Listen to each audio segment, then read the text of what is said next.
بسم اللہ الرحمن الرحیم۔ السلام علیکم معزز طلبہ کرام، آپ سب کیسے ہیں؟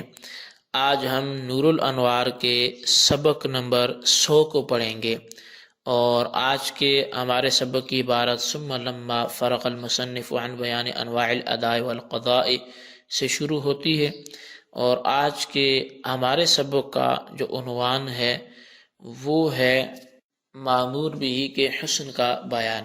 آج کے سبق کو آئیے شروع کرتے ہیں اور عبارت ترجمہ کرنے کے بعد وضاحت کی طرف بڑھتے ہیں۔ مصنف علیہ رحمہ لکھتے ہیں ثم لما فرغ المصنف عن بیان انواع الاداء والقضاء شرع فی بیان حسن المامور به۔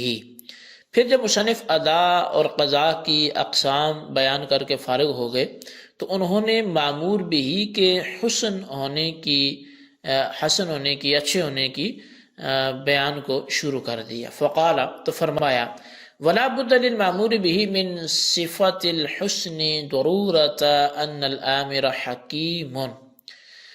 چنانچہ فرمایا کہ مامور بھی کے لیے صفت حسن اس لیے ضروری ہے کہ آمر حکیم ہے، یعنی لابد ان یکون المامور به حسنا عند اللہ تعالی قبل الامر، یعنی کہ ضروری ہے کہ مامور بھی اللہ کے ہاں امر سے پہلے اچھا ہو۔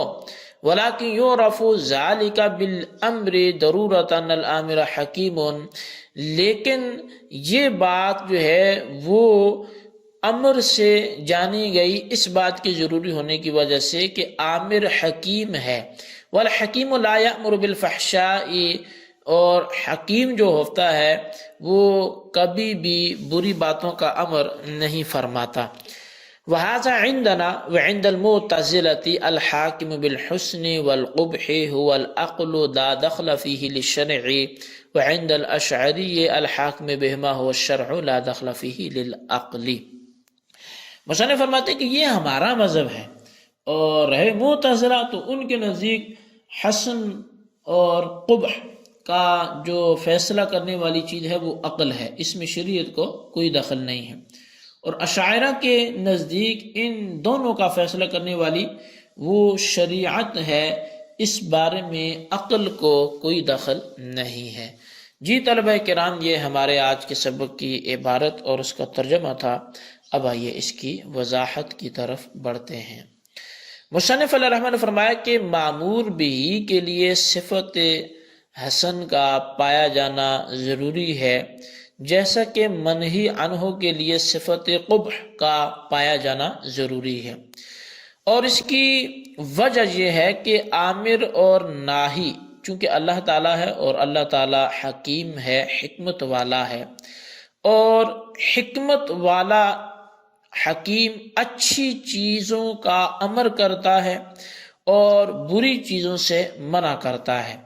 پس حکیم جس چیز کا امر کرے گا وہ یقیناً حسن ہوگی، اور جس چیز سے منع کرے گا وہ یقیناً قبیح ہوگی۔ تو بہرحال فعل جو مامور بھی کا حسن ہونا ہے، فعل مامور بھی کا، اور فعل منہی عنہ کا قبیح ہونا ہے، یہ دونوں ہی چیزیں ضروری ہیں۔ البتہ سوال یہ ہے کہ جو حسن و قبیح ہونا ہے یہ عقلی ہیں یا شرعی ہیں؟ تو اس بارے میں اتنا عرض ہے کہ حسن و قبح کے کئی معنی ہیں۔ ایک یہ ہے کہ حسن فعل کے معنی صفت کمال کے ہیں، جیسے علم حسن ہے یعنی ایک صفت کمال ہے، اور قبح فعل کے معنی جو ہے وہ صفت نقصان کے ہیں، جیسے جہل یہ قبیح ہے یعنی ایک صفت نقصان ہے۔ اور دوسرا معنی جو ہے وہ فعل کا حسن ہونے کا معنی فعل کا دنیوی غرض کے موافق ہونا ہے، اور قبح فعل کا معنی وہ دنیوی غرض کے خلاف ہونا ہے۔ اور تیسرا جو معنی ہے وہ فعل کے حسن ہونے کا معنی یہ ہے کہ اس کا کرنے والا تعریف اور ثواب کا مستحق ہو، اور قبح فعل کا معنی یہ ہے کہ اس کا کرنے والا مذمت اور عقاب کا مستحق ہو۔ تو پہلے دو معنی کے اعتبار سے جو حسن و قبح ہیں یہ بالاتفاق عقلی ہیں، اور تیسرے معنی کے اعتبار سے اختلاف آ جاتا ہے۔ چنانچہ شیخ ابو الحسن اشعری رحمۃ اللہ تعالی علیہ کے نزدیک دونوں شرعی ہیں، یعنی اشاعرہ کے نزدیک شریعت وارد ہونے سے پہلے تمام افعال، ایمان، کفر، نماز، زنا وغیرہ سب برابر تھے، ان کا کرنے والا نہ ثواب کا مستحق تھا نہ عقاب کا مستحق تھا۔ لیکن جب شارع نے بعض افعال کے بارے میں کہا کہ ان کا کرنے والا ثواب کا مستحق ہے تو ان کے کرنے کا امر کر دیا گیا، اور بعض کے بارے میں کہا کہ ان کا کرنے والا عقاب کا مستحق ہے تو ان کے کرنے سے منع کر دیا گیا۔ تو پس شارع نے جن کے کرنے کا امر فرمایا وہ افعال حسن ہیں، اور جن کے کرنے سے منع فرمایا وہ افعال قبیح ہیں۔ اور ہمارے یعنی ماتریدیہ اور معتزلہ کے نزدیک حسن و قبح جو ہیں یہ دونوں عقلی ہیں، یعنی واقعی ہیں، شریعت پر موقوف نہیں ہیں۔ چنانچہ شریعت وارد ہونے سے پہلے نفس الامر میں بعض افعال حسن ہیں، ان کا کرنے والا وہ مستحق ثواب ہوگا، اور بعض افعال وہ قبیح ہیں کہ ان کا مرتکب جو ہے یعنی ان کا کرنے والا وہ مستحق عقاب ہوگا۔ پس جو افعال نفس الامر میں حسن تھے شارع نے ان کا امر فرما دیا، اور جو نفس الامر میں قبیح تھے شارع نے ان سے منع فرما دیا۔ تو غرض یہ کہ نہ شارع کے امر کرنے سے کسی فعل میں حسن پیدا ہوتا ہے، اور نہ منع کرنے سے کسی فعل میں قبح پیدا ہوتا ہے، بلکہ نفس الامر میں افعال کے لیے جو حسن و قبح ثابت تھا شارع نے اس پر سے پردہ اٹھا دیا ہے۔ جیسے طبیب دوا میں نہ نفع پیدا کرتا ہے اور نہ ضرر پیدا کرتا ہے، بلکہ نفس الامر اور واقع میں جو نفع اور ضرر دواؤں میں ثابت تھا طبیب اس کو منکشف اور ظاہر کر دیتا ہے۔ رہی عقل تو وہ نفس الامری حسن و قبح کی طرف کبھی راہیاب ہو جاتی ہے، جیسے صدق نافع کا حسن ہونا اور کذب دار کا قبیح ہونا، اور کبھی یہ عقل کو اس تک رسائی نہیں ہوتی، جیسے رمضان کے آخری دن کے روزہ کا حسن ہونا اور یکم شوال کے روزے کا قبیح ہونا ایسی چیز ہے کہ جس کی طرف عقل بھی راہیاب نہیں ہے، لیکن شریعت نے ان کو بھی منکشف کر دیا ہے۔ ہمارے اور معتزلہ کے درمیان اس بات پر تو اتفاق ہے کہ حسن و قبح عقلی یعنی واقعی اور نفس الامری ہیں، شریعت پر موقوف نہیں ہیں۔ لیکن دونوں کے مذاہب میں یہ فرق ہے کہ ہمارے یعنی ماتریدیہ کے نزدیک حسن و قبح حکم کو مستلزم نہیں ہے، یعنی اللہ تعالیٰ پر نہ افعال حسنہ کا حکم کرنا واجب ہے اور نہ افعال قبیحہ سے منع کرنا واجب ہے۔ اور معتزلہ کے نزدیک حسن و قبح کا جو حکم ہے یہ حسن و قبح حکم کو واجب کرتے ہیں، یعنی جو افعال حسن ہیں اللہ پر ان کا حکم کرنا واجب ہے، اور جو افعال قبیح ہیں ان سے روکنے کا حکم کرنا لازم ہے۔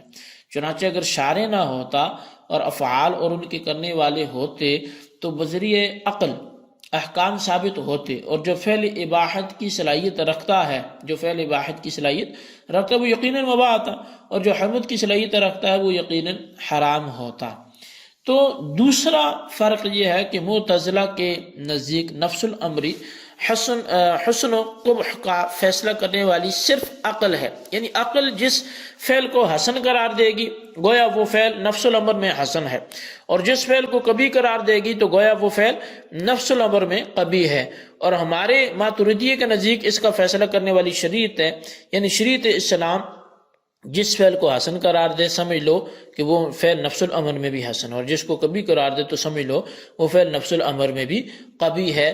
تو ماتریدیہ اور اشاعرہ کے درمیان فرق یہ ہوگا کہ اشاعرہ کے نزدیک حسن و قبح شریعت وارد ہونے کے بعد ثابت ہوا ہے، شریعت وارد ہونے سے پہلے نہ حسن ثابت تھا نہ قبح، اور ہمارے یعنی ماتریدیہ کے نزدیک حسن و قبح شریعت وارد ہونے سے پہلے ہی ثابت تھے، البتہ ان کو ظاہر فرمایا ہے شریعت اسلام نے۔ تو لہٰذا یہ جو فرق بیان کیا گیا وہ معتزلہ اور ماتریدیہ کے درمیان کتنی جہتوں سے فرق ہے، اس کو پوائنٹس کی صورت میں نوٹ کیا جا سکتا ہے، لکھا جا سکتا ہے۔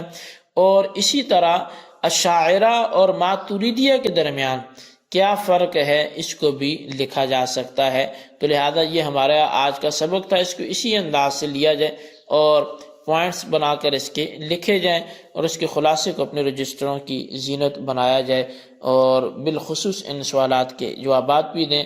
سوال نمبر 1 یہ ہے کہ حسن و قبح یہ ہمارے اور معتزلہ کے ہاں، یعنی ماتریدیہ اور معتزلہ کے ہاں، یہ کس چیز کا نام ہے؟ یہ عقلی ہیں یا شرعی ہیں؟ موقف تحریر کریں۔ اور سوال نمبر 2 یہ ہے کہ ماتریدی اور اشاعرہ کے مذہب میں فرق کیا ہے، وہ بھی واضح کریں۔ اللہ تبارک و تعالیٰ سے دعا ہے جو کچھ ہم نے سنا پڑھا اسے یاد رکھنے کی توفیق نصیب فرمائے، آمین بجاہ النبی الامین صلی اللہ علیہ وسلم۔